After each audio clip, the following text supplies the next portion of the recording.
para dar una mirada global a todo lo que está ocurriendo, cómo se han abordado las distintas reformas que pasa al interior del gobierno. Estamos junto a la ministra, secretaria general de gobierno, Carla Rubilar. Ministra, bienvenida a MOL TV, ¿cómo está? Muy buenos días, gusto saludarles. Gracias por la invitación. Bueno, no han sido días intensos, han sido semanas intensas. Es tal cual. Han Bueno, sido días muy duros, semanas muy duras, no para uno nomás, ¿no? Sino que para el país entero. Y en ese sentido, bueno, esperar de a poquito que la raya para la suma de estos días difíciles, de estas semanas difíciles, finalmente permitan que saquemos algo bueno de todo esto y que seamos un país un poquito mejor de ahora en adelante y que lo construyamos entre todos, que aprendamos que esto que nos ha remecido, que nos ha estremecido a todos, tiene que ver también con cómo entre todos salimos adelante, porque solitos no lo vamos a lograr. Ministra, ¿le sorprendió la renuncia del subsecretario Villa? Mire, la verdad es que el subsecretario Villa había planteado al interior del gobierno hace un tiempo ya que por razones estrictamente personales él quería poder dejar su cargo. Esto se tenía que materializar de aquí a fin de año. Se tomó la decisión de que fuera el día de ayer, porque usted entenderá que la envergadura del cargo de la Subsecretaría de Interior, con todo lo que hay que entregar, todo lo que significa carabinero, inteligencia, etcétera, es de alta complejidad.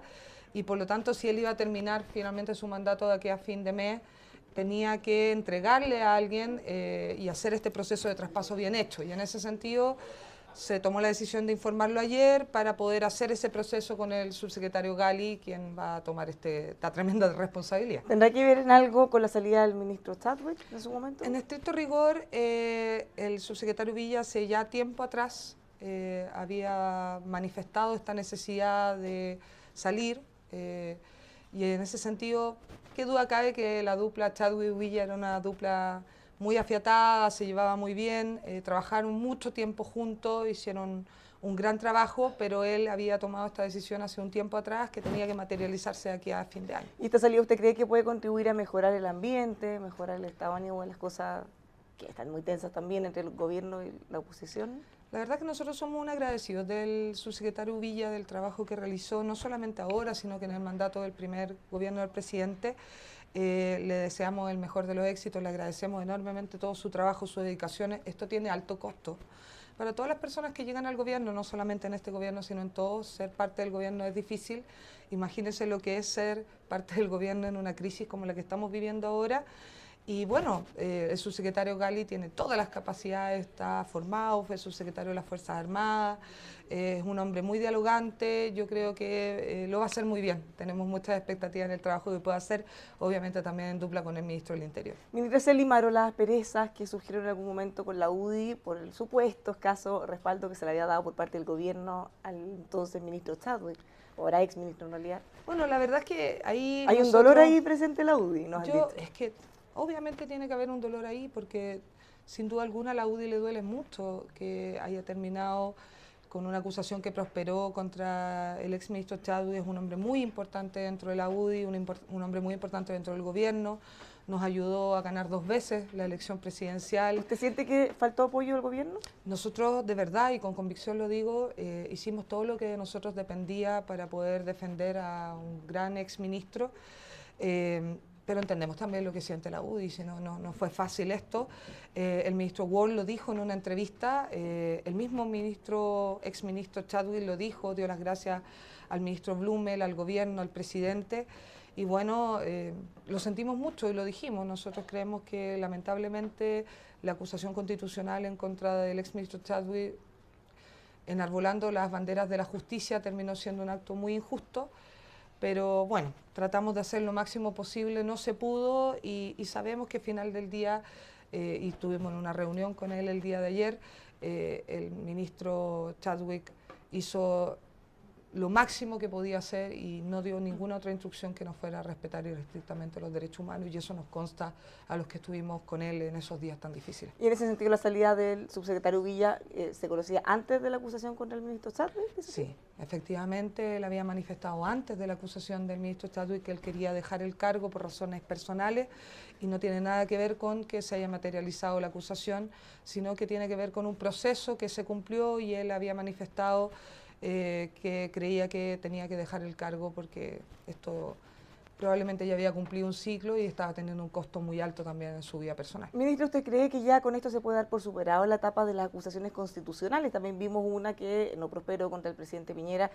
¿Creen que con esto ya queda atrás o eventualmente podríamos seguir teniendo acusaciones constitucionales contra otros ministros? Pucha, ojalá que estemos dando paso a una nueva etapa. Han sido días muy difíciles, cumplen mañana 60 días desde ese 18 de octubre. Nosotros nos da la sensación de que la gente lo que nos está pidiendo es avanzar en sus demandas, y para poder avanzar en sus demandas tenemos que ser capaces de ponernos de acuerdo, de dialogar. Ninguno de los dos conglomerados tiene ni la atribución legislativa propiamente tal, exclusiva del presidente, ni el otro la mayoría en el Congreso, y por lo tanto nos obliga a dialogar y a ponernos de acuerdo para avanzar en las demandas sociales. Y las acusaciones no son el camino, parece, para poder estar dedicándole el tiempo a mejorar las pensiones, mejorar la salud. Usted vio en la consulta ciudadana de los alcaldes, más de 2 millones de personas se pronunciaron sobre las prioridades, ¿no es cierto?, sociales, no solamente sobre las prioridades constitucionales. ¿Cuál es la evaluación del gobierno que hacen de esta consulta? Bueno, nosotros hace mucho tiempo atrás, tenemos algunas entrevistas de hace meses atrás, dijimos que valorábamos enormemente el proceso de apertura, de participación que estaban generando los alcaldes. En aquel entonces era la consulta constitucional del 7 y 8, terminó siendo esta consulta para algunos solamente social, para otras con preguntas constitucionales, y lo que más valoramos nosotros como gobierno es la participación. ¿Qué es lo que está diciendo la gente con 2.100.000 personas participando? ¿Les puede que quieren eso? Espacios, ¿no? ¿Les puede servir como insumo pensando en las preguntas de la agenda, por ejemplo, de los temas que más les importan? Por supuesto que sirve como insumo, por supuesto que tenemos que mirar con detención, sobre todo el llamado de la gente a decir, mire, si me abre un espacio de participación, yo lo voy a ocupar. Si además me lo hace más fácil a través del voto electrónico, con más razón voy a participar. Y eso es muy interesante, sobre todo para el ministerio que me toca a mí dirigir, que es el ministerio donde se ve la participación ciudadana, cómo mejoramos esta ley de participación ciudadana, cómo los COSOC, ¿no?, estos centros consultivos que hacen los dirigentes que quieren participar, que van, que se reúnen, muchas veces que ponen platita a su bolsillo para llegar a esas actividades, quieren que se les tome más en cuenta, que sus decisiones sean un poquito más vinculantes. Todo eso es parte de la discusión que se abre cuando uno tiene 2.100.000 personas, gracias a este espacio que los alcaldes y concejales abrieron a través de la Asociación Chilena. Y ojo, la AMUCH, que es la otra asociación, también abrió un espacio de participación y de consulta a través de un estudio también muy interesante de prioridades sociales que cambia según la comuna es más grande, más pequeñita, más rural, y eso es muy interesante poder para tomar las decisiones, porque muchas veces, y con todo el respeto, yo fui parlamentaria 12 años, tal vez parlamentarizamos mucho la discusión, porque ahí se discuten los proyectos, y los alcaldes y los concejales, por Dios, que tienen mucho que decir, nuestros consejeros regionales también, y es importante que a través de ellos lleguemos a la ciudadanía a escuchar la voz de las personas que quieren opinar. Ministra, uno de los temas más complejos que ha debido enfrentar el gobierno son de distintos informes de distintas organizaciones de derechos humanos que han acusado que en nuestro país se han cometido reiteradas violaciones de derechos humanos. Son distintos informes, todos apuntan más o menos a puntos comunes. ¿Cómo lo abordamos? ¿Se están haciendo los cambios para que realmente se deje de dar esta situación? Bueno, ¿ha sido suficiente o todavía estamos un poco al debe? A ver, nosotros tuvimos unas circunstancias extremadamente difíciles. El 18 de octubre se dio una violencia inusitada que claramente nosotros no habíamos tenido en la mente durante la democracia ese nivel de violencia. Quemas simultáneas de estaciones del metro, supermercados, ataques de infraestructura crítica, ustedes lo vieron. En ese contexto nos tocó tomar una decisión muy difícil, que fue decretar el estado de emergencia y sacar los militares a la calle. Tuvimos 9, 10 días de estado de emergencia y posteriormente varios días con harta violencia, que lo bueno es que hemos ido viendo decaer y ojalá que así se mantenga. ¿Hay algunas cosas que ustedes hayan mirado? Porque obviamente mirando hacia atrás es bastante más fácil hacer el análisis, pero algo que ustedes han detectado que fue un error o que fue un acierto eventualmente, cosas que quizás hubieran hecho distinto. A ver, como usted muy bien dice, es fácil ahora. Después de la guerra todos son generales. Lo que yo le puedo decir es que obviamente que nos duelen todas y cada una de las muertes en el contexto que hayan sido, nos duelen todos y cada uno de los lesionados, de la violencia. Por supuesto que nos duele cada carabinero que haya cruzado la línea, que haya faltado el protocolo, haya ocupado uso excesivo de la fuerza, haya violentado los derechos humanos. Nos duele porque finalmente la inmensa mayoría de los carabineros en nuestro país, recordemos que tenemos 60.000 carabineros, sale todos los días a cuidar chilenos. Y en circunstancias muy adversas muchas veces con mucho ataque, como si no fueran chilenos, como si no tuvieran familias, como si no tuvieran hijos, mamás, etcétera. Y si muchos de ellos, y quiero decirlo, comparten muchas reivindicaciones, y cuando ven en la calle la necesidad de mejorar las pensiones, la salud, etcétera, también se sienten parte de esos requerimientos.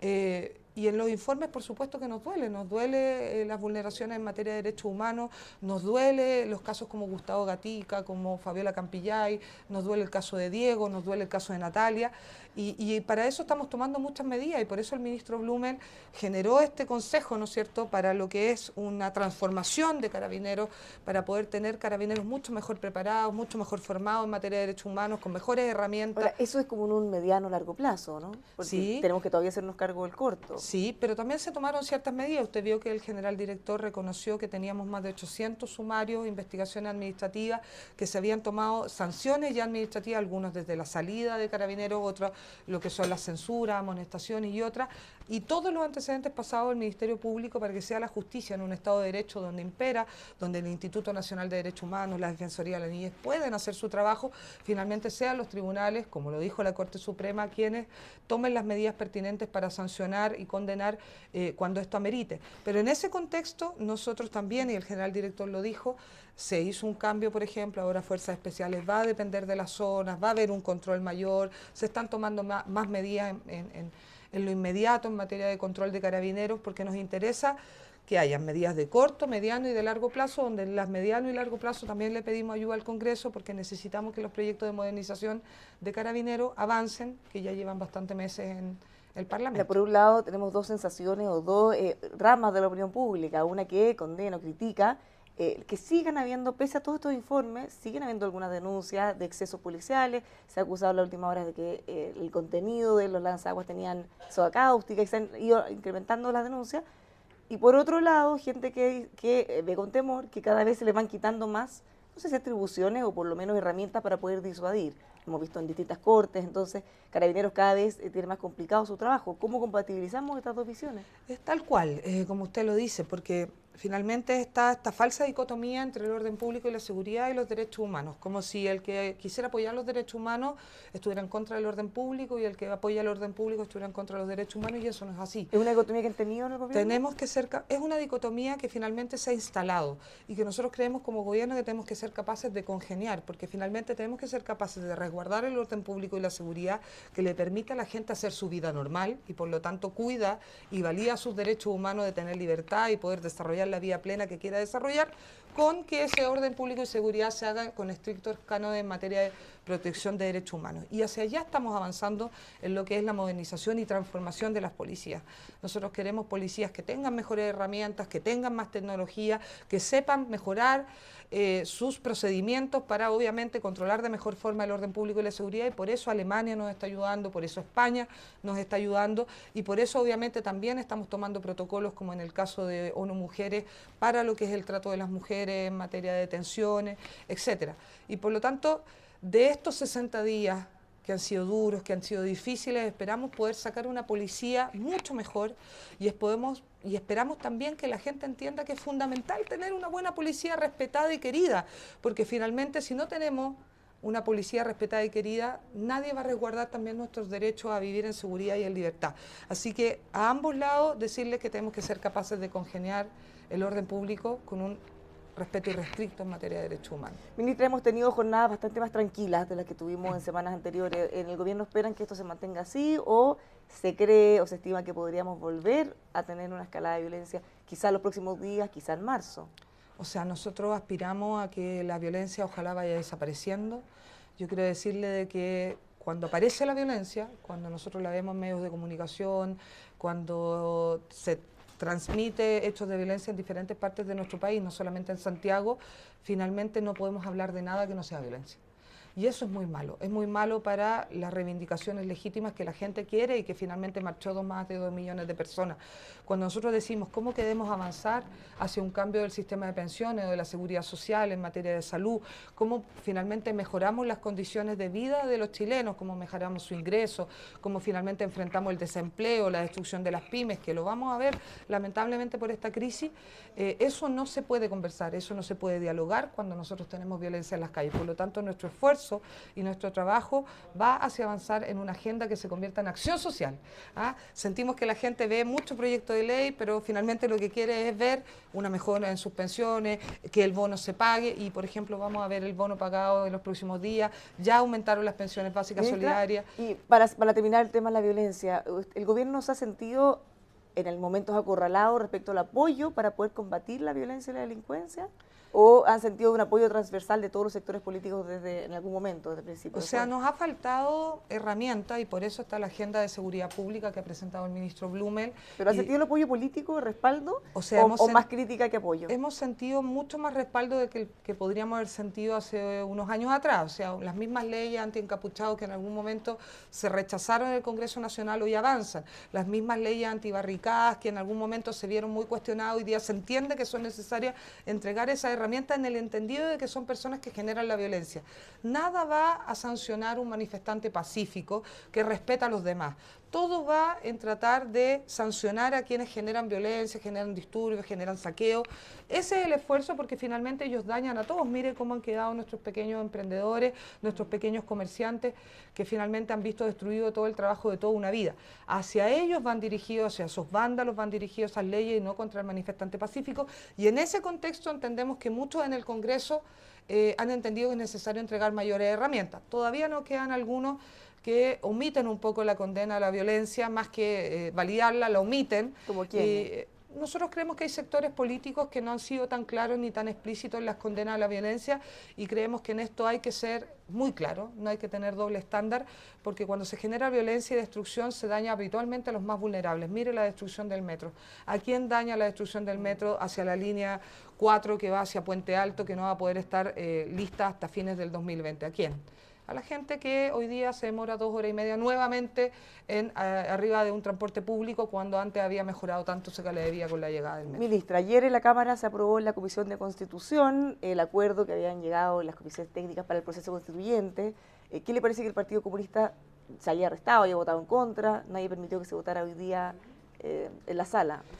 Mire, nosotros estamos muy contentos y el país así lo valoró cuando se llegó a un gran acuerdo constitucional para avanzar, si la gente así lo decía, en un plebiscito, ¿no es cierto?, el 2020 hacia una nueva constitución. Finalmente no sumarse, finalmente obstaculizar, avanzar hacia un acuerdo técnico que ayuda a que la gente se manifieste, a que la gente diga qué Chile quiere en los próximos 30 y 50 años, no es un aporte. Nosotros siempre hemos llamado a que todo el mundo se sume, que finalmente aquí nadie gana si es que nosotros no somos capaces de ponerse de acuerdo. El que crea, de verdad, el que crea que gana una pequeña tajada, obstaculizando, poniéndose, va a estar errado y es cosa de ver cómo la gente evalúa a quienes obstaculizan los acuerdos. La gente lo que quiere es que la clase política está que se siente hoy día que no la representa, porque eso fue lo que nos pasó.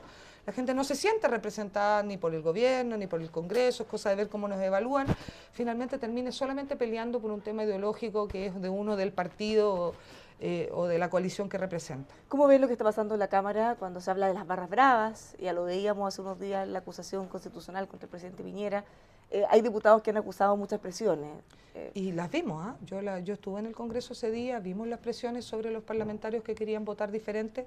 Yo fui parlamentaria 12 años y uno tiene que ser capaz de votar con convicción, tiene que ser capaz de votar libremente. Hay diputados que hablan de encapuchados en el Congreso en el sentido no literal, sino que están de alguna manera encapuchando convicciones por temor. Es verdad. ¿Y yo ustedes creo lo ven en las conversaciones que ustedes tienen? Sí, y lo vemos, y yo creo que los parlamentarios que se atreven a seguir votando con convicciones son hombres que la historia los va a evaluar muy bien, porque está haciendo tiempos difíciles, y cuando uno ve, por ejemplo, a Rosana Miranda, que en la Plaza Italia con un megáfono llama a funar en las casas a los parlamentarios que votan diferente porque piensan diferente, o un asesor de un parlamentario arriba en las graderías del Congreso Nacional, donde se supone que debatimos, que podemos opinar diferente, amenazan y gritan a un diputado que se atreve a pensar distinto, es súper complejo, porque ¿por qué te aplauden? Yo voté muchas veces con la nueva mayoría o con la exconcertación en temas de convicciones como era el aborto 3 causales, porque ahí a mí me aplauden y cuando finalmente otros votan diferente a ellos, ahí se les ataca y se les critica. No, pues uno tiene que ser respetuoso de las convicciones siempre, te guste o no te guste, tal como cuando dice no comparto tu opinión. Hay una frase que dice: no comparto tu opinión, pero daría mi vida por tu derecho a decirlo. De eso se trata finalmente, que nosotros seamos capaces de respetarnos, incluso si no opinamos igual. Y a mí me preocupa mucho que a través de la amenaza, a través del ataque, sobre todo en redes sociales, a través de amenazas, de funa, de decirte que te van a perseguir a ti o a tu familia, se trate de acallar una convicción política. Yo creo que eso es un atentado a la democracia, es un atentado finalmente al corazón de lo que construyen las instituciones y los países libres, y no podemos permitirlo y no podemos avalarlo bajo ningún parámetro. ¿Qué le parece al gobierno? ¿Cuál es el balance general de lo que ocurrió en la COP25?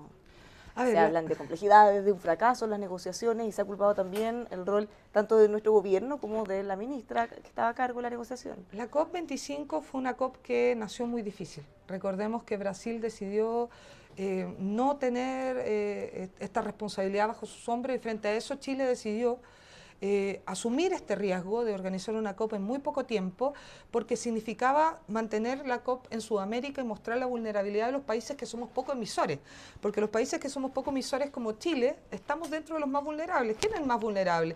La persona que sufre un aluvión, que sufre la sequía, que sufre lluvias intensas en el norte, que lo pasa mal con los incendios forestales. Entonces nosotros podíamos visibilizar que el cambio climático era un tema de justicia social y de equidad social, y golpeaba probablemente a la gente más vulnerable.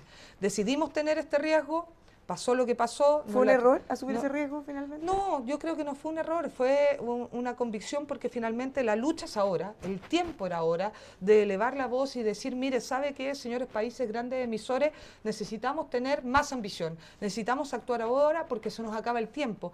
Y finalmente un país pequeñito como el nuestro decide alzar esa voz. Y fue iluso, quizá, pensando en nuestra condición de país pequeñito, pensar que íbamos a convencer a las grandes potencias, que son los que más contaminan y tienen más interés. Recordemos que el presidente tuvo grandes conversaciones con países como Alemania, como otros, donde logró comprometerlo en materia de la carbonización, de la descarbonización, de avanzar hacia el carbono neutral.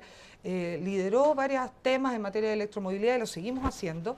Y nuestra intención era, desde este rincón alejado de este país pequeñito, poco emisor, pero muy vulnerable, decir de que era el momento de actuar. Y yo creo que de las 8 grandes metas que nosotros teníamos, lograr 7 es algo bastante loable por parte de la ministra y de todo el equipo de ministros y de equipos negociadores de la COP. Y claro, ya hay que reconocer con humildad que el tema de los bonos de carbono, que permitía ingresar recursos a los países más vulnerables, no fuimos capaces de convencer a las grandes potencias. En el entendido necesitábamos unanimidad. Esto no era fácil, no era mayoría, no era el 50+1 como en el Congreso, era unanimidad con potencias grandes como China, como Estados Unidos, como el mismo Brasil, que había dejado de ser sede de la COP25. Pero había que intentarlo, y había que tener coraje para intentarlo, y se extendió la COP lo más posible en el entendido de ver si podíamos llegar a ese acuerdo en particular que era muy relevante. No lo logramos, pero eso no significa que no seamos capaces de seguir intentándolo y que no hayamos logrado cosas como una COP azul de verdad en materia de océano, haber logrado poner el tema de género, haber logrado poner a la ciencia como el gran interlocutor en esta materia, y por lo tanto hay avances sustanciales que tenemos que valorar y seguir peleando por que probablemente es uno de los desafíos más grandes que tenemos, y que lamentablemente no estuvimos como países, como 197 países, a la altura de ese desafío. Ministra, finalmente, ¿cómo está el presidente Piñera? ¿Qué le parecen las críticas ayer de una entrevista? Varias de las preguntas fueron quizá conflictivas, muy criticadas. ¿Qué le parece a usted eso? A ver, el presidente da una entrevista en la Archi, que genera opiniones encontradas, efectivamente, pero ahí está, dando respuestas, dando la cara, y ese es el presidente que tenemos, un presidente que en circunstancias muy adversas, donde probablemente otros podrían haberse escondido, él está ahí dando la cara, dando sus opiniones. Muchas veces nosotros podemos conversar, discrepar como conglomerado en muchos temas, pero lo cierto es que el presidente entiende que esta es una oportunidad, entiende que de aquí tenemos que salir fortalecidos como país, porque esto es mucho más que un gobierno. Yo quiero transmitirle a la ciudadanía que salir de esta crisis significa salir por Chile.